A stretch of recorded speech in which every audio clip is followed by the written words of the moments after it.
ఉంటున్నాయి. చూస్తున్నటువంటి ఓకే అండి. కేసులు ఆ ఎస్ ఎస్ రకంగానే ఓకే ఉన్నాయి. యా ఓకే అండి. యా వత్రం మధుబాబు గారు గుడ్ మార్నింగ్. సో ఏంటి అసలు చెవిరెడ్డి భాస్కర్ రెడ్డి గారి మాయాజాలం చూస్తున్నారు ప్రైమ్ నైన్ స్క్రీన్ మీద కూడా. చివరికి వాళ్ళ కుటుంబ సభ్యులను కూడా ఈ కేసుల్లో ఇరికించేసినటువంటి పరిస్థితి. ఇక్కడ ఒక రకమైనటువంటి విషయం ఏంటంటే చాలా ఒక అద్భుతం అనమాట ఇది. ఒక ల్యాండ్ని కొనుగోలు చేసి ఆ ల్యాండ్ని కేవలం కొన్ని నెలల్లోనే అమ్మేసి దాదాపు 13 కోట్ల రూపాయల సంబంధించినటువంటి ఆదాయం వచ్చిందని చూపించారనమాట ఇందులో. సో ఏంటి అసలు ఇలా ఇంత ఈజీగా డబ్బులు సంపాదించవచ్చు అని మీకు ఏమన్నా తెలుసా? చెవిరెడ్డి భాస్కర్ రెడ్డి గారితో మీకు కూడా కొద్దో గొప్ప మరి పరిచయాలు ఉండొచ్చు, మరి ఆయన దగ్గరగా చూసిన వాళ్ళు. మరి ఇలాంటి అద్భుతాలు ఏంటో చెబితే అందరూ కూడా బాగుపడతారు కదా. ఏంటి అసలు ఏమైండొచ్చు అంటారు? అసలు ముందుగా ప్రేమ్ నేను ప్రేక్షకులందరికీ నా నమస్కారాలు, ప్యానల్ ఉన్న పెద్దలు నా నమస్కారాలు. సార్ చెవిరెడ్డి గారి గురించి మాట్లాడాలంటే చాలా చాలా చాలా మాట్లాడచ్చు. అసలు ఫస్ట్ ఆఫ్ ఆల్ సోషల్ మీడియాలో ఆయన ఫోటో వేసి జైలు గుర్తులేసి అక్రమ అరెస్టుకు 130 రోజులు, అక్రమ అరెస్టుకి 140 రోజులు. అంటే ఆయన జైలుకి వెళ్ళడం వల్ల నెక్స్ట్ నేను ఎమ్మెల్యే అయిపోతానని ఫీల్ అవుతున్నాడు. నాకు సానుభూతి వస్తుంది, నేను ఎమ్మెల్యే అయిపోతానని ఫీల్ అయిపోతున్నాడు. ఇది సోషల్ మీడియాలో ప్రతిరోజు ఆయన డేట్స్ సహా వేస్తున్నారు అన్నమాట. చెవిరెడ్డి అరెస్ట్కి ఇన్ని రోజులు, చెవిరెడ్డి అరెస్ట్. సార్ ఆయన చేసిన అక్రమాలు చాలా చాలా ఎక్కువ ఉన్నాయి. ఎందుకంటే ఇప్పుడు ఒక దొంగ అని చెప్పి నేను దొంగను సార్ ఆకలికి చేస్తున్న దొంగతనం అంటే అది ఎవరన్నా రక్షిస్తారు.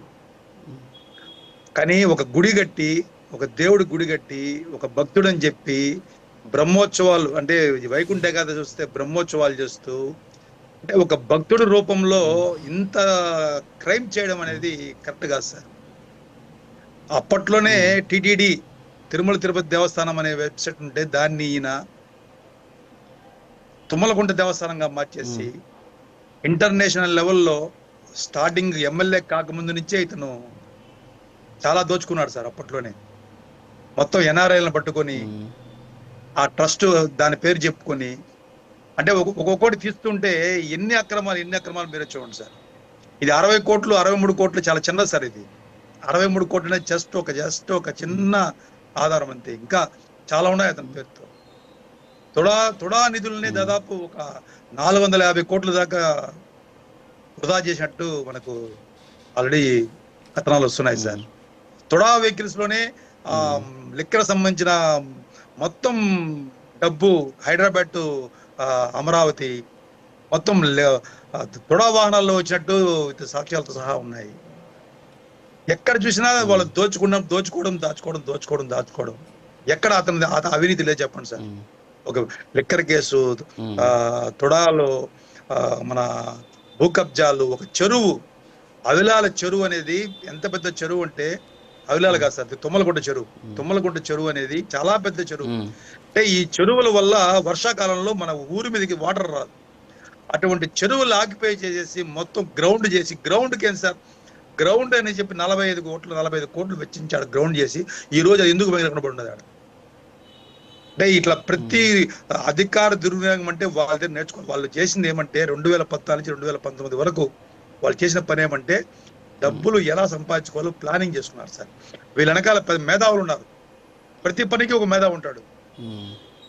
అది లిక్కర్ స్కామ్ కావచ్చు, భూకంపం కావచ్చు, ఈ కబ్జాలు ఏదైనా సరే ఒక పద్ధతి ప్రకారం, ఒక ప్లానింగ్ ప్రకారం జగన్మోహన్ రెడ్డి నేర్పించింది వీళ్ళకి ఇదే.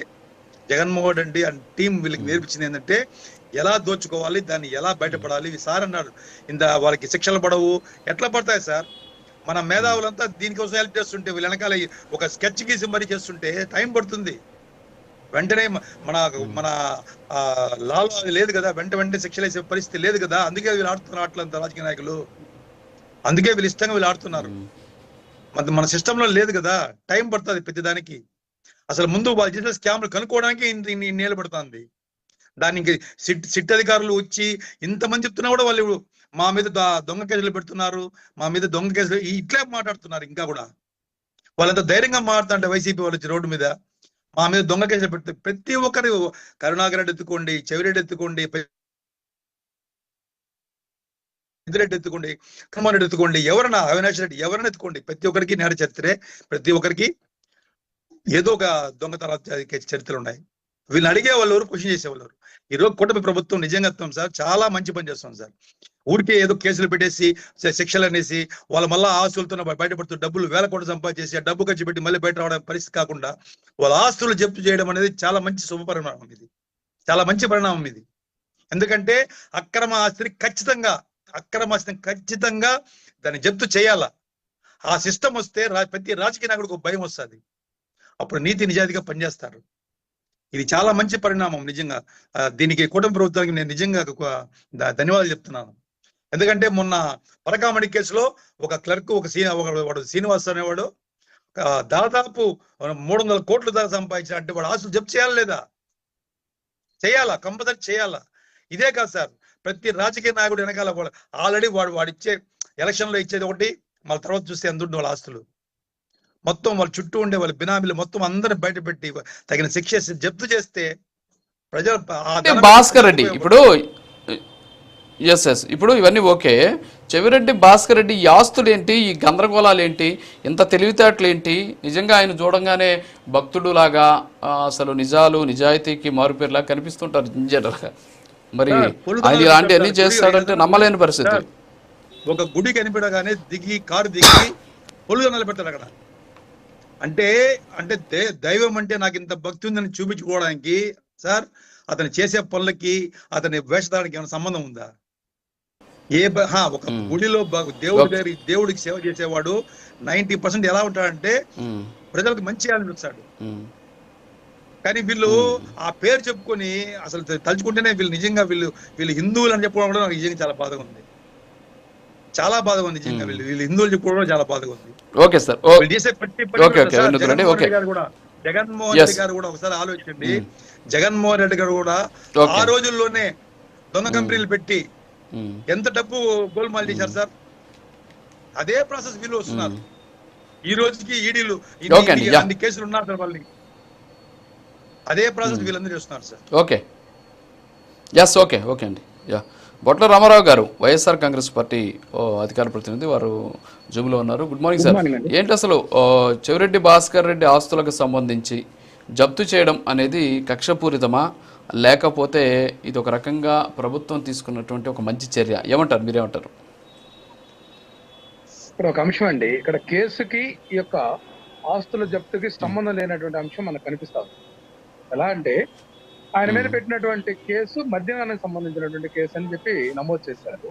ఆయన ఎప్పుడో కొనుగోలు చేసుకున్నటువంటి ఆస్తులు, ఆయన వ్యాపారం నిర్వహించి చేసుకున్నటువంటి ఆస్తులను జప్తు చేయాలనుకోవటం ఈ యొక్క ప్రభుత్వం దానికి అనుమతించి చేస్తున్నటువంటి విధానం అసలు సిట్కే మేము సరైనటువంటి అవగాహన లేకుండా ఈ కేసును దర్యాప్తు చేస్తున్నటువంటి అనుమానాలు, దానికి సంబంధించినటువంటి ఆధారాలు కూడా మేము వ్యక్తపరుస్తా ఉన్నటువంటి పరిస్థితి ఉంది.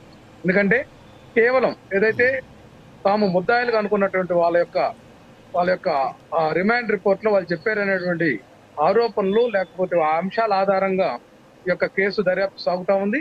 ఈ కేసు చివరికి వీగిపోతుంది తప్ప నిలబడేటువంటి కేసు కాదు. ఎందుకంటే ఇది వ్యాపారానికి లేకుంటే అవినీతికి తేడా తెలియకుండా ముందుకు పోతున్నటువంటి పరిస్థితి ఉంది. ఎందుకంటే